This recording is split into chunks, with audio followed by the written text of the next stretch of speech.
Alors bonjour collègues, oui, enfin la fin de l'année scolaire. Il était temps. Alors effectivement, on profite de cette dernière capsule de l'année au syndicat de Champlain, d'abord pour vous remercier pour tout le travail que vous avez accompli auprès des jeunes dans nos établissements scolaires, de près ou de loin, dans les centres aussi. Alors, on vous lève notre chapeau. Une grosse année encore, ce fut.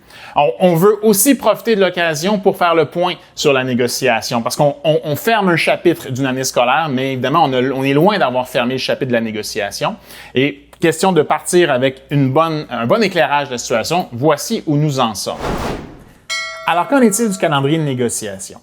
Bon, dans les faits, bien que la ministre Lebel ait clamé haut et fort sur toutes les tribunes qu'elle voulait accélérer la négociation, qu'on puisse négocier tout l'été, ce qui s'est véritablement passé, c'est que la partie patronale n'a laissé qu'une journée de négociation par semaine comme disponibilité et en maintenant évidemment des périodes de vacances. Donc, le rythme de négociation, il est fidèle à celui qu'on a connu depuis janvier dernier, c'est-à-dire pas plus qu'une rencontre par semaine. Alors, la véritable intention de règlement du gouvernement dans ce dossier de la négociation, on peut sérieusement la remettre en question. Qu'en est-il des fameux paramètres de la négociation cette fois-ci? Les salaires, entre autres, on est au point mort. La position de départ du 15 décembre dernier est toujours la même par le gouvernement et son cadre financier n'a pas été augmenté. Ce qui fait en sorte qu'effectivement, la demande syndicale d'avoir un mécanisme automatique qui viendrait nous protéger contre l'inflation, il y a une fermeture complète. Et d'ailleurs, l'argument patronal à cet effet-là, c'est que ça viendrait réduire son pouvoir des négociations dans les conventions collectives futures. Alors que l'inflation, elle sera toujours présente et elle viendra toujours gruger systématiquement le pouvoir d'achat de nos membres. Alors pour nous, c'est un incontournable. Il devra y avoir effectivement des avancées à ce niveau-là. Et le cadre financier devra être éclaté aussi, pour faire en sorte que les augmentations salariales soient plus généreuses, mais aussi qu'on ait des sommes qui puissent être dédiées à l'amélioration des conditions de travail de nos membres. Alors, c'est le premier enjeu au niveau de la négociation intersectorielle. Le deuxième, il ne faut pas le passer sous silence, c'est notre fonds de pension, c'est le REGOP. Le gouvernement s'y attaque, c'est une attaque frontale, en voulant mettre des dispositions qui vont détenir le personnel expérimenté sur les lieux de travail, plutôt que de travailler sur des solutions parallèles qui vont être plutôt de l'ordre de l'attraction et de la rétention du personnel, alors que ce soit des mesures volontaires pour garder des gens en place. Ça, c'est la solution. Mais plutôt que ça, il s'attaque à un système qui est en santé, qui va bien et qui n'a pas d'ennui au niveau de son financement. Alors, on peut réellement se questionner sur ses véritables intentions dans le cadre de la négociation intersectorielle. Qu'en est-il maintenant au niveau sectoriel, c'est-à-dire pour le personnel de soutien et le personnel enseignant?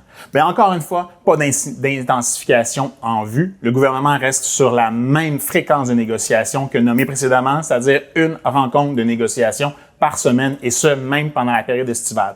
Donc, une ministre Lebel qui voulait avoir un règlement au 30 juin, non, c'est pas possible. Effectivement, il n'y aura pas de conclusion et encore moins à la rentrée qui s'en vient. Donc, dans les différentes solutions que nous avons proposées, rien n'a été retenu jusqu'à ce jour. Alors, tous les enjeux au regard de la lourdeur de la tâche, tout ce qui est en relation avec la précarité d'emploi, tout ce qui est en relation aussi avec la composition de la classe, absolument pas d'écho de la partie gouvernementale à ces sujets-là. La solution proposée par le gouvernement pour régler tout ça, c'est l'aide à la classe. Bon, bien qu'on en fasse partie de la solution, que ce projet-là, on y a mis de l'huile de bras au niveau syndical pour que ça puisse fonctionner, on va se dire les vraies affaires. L'aide à la classe, c'est pas la solution fourre-tout. C'est pas ça qui va régler tous les problèmes du réseau de l'éducation. Mais malheureusement, le gouvernement s'entête à n'avoir que cette solution pour pouvoir régler les enjeux qu'il dit avoir en éducation. Alors tout ça, ça nous amène à l'automne prochain. Alors qu'est-ce qui nous attend? Évidemment, ça nous amène à une intensification de la mobilisation. Donc, un des éléments, un rendez-vous incontournable, mettez-le à votre agenda. Le 23 septembre prochain, c'est un samedi, une manifestation nationale à Montréal à partir du parc Jeanne-Mance. Donc, les 420 000 employés de l'État sont invités à ce rendez-vous historique pour envoyer un message clair au gouvernement.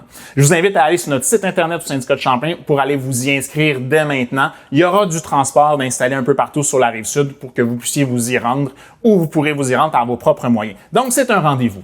Évidemment, les rendez-vous de négociation incontournables, ce sont les assemblées générales. Alors, on devra se voir et se voir rapidement pour évaluer ensemble la suite à donner à la négociation.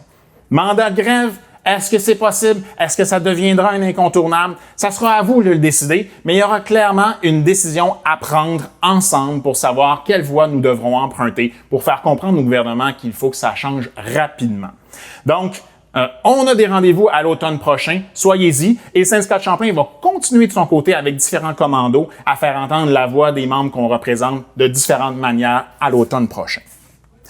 Alors, sur une note un peu plus joyeuse, évidemment, c'est l'arrivée des vacances. Alors, je me permets de d'abord vous remercier pour l'ensemble des défis et réalisations que vous avez fait au quotidien cette année, dans un environnement pas toujours facile, mais pour lequel vous avez su servir et aider les jeunes et moins jeunes à avancer et à progresser. Donc, coup de chapeau encore une fois pour ce travail accompli.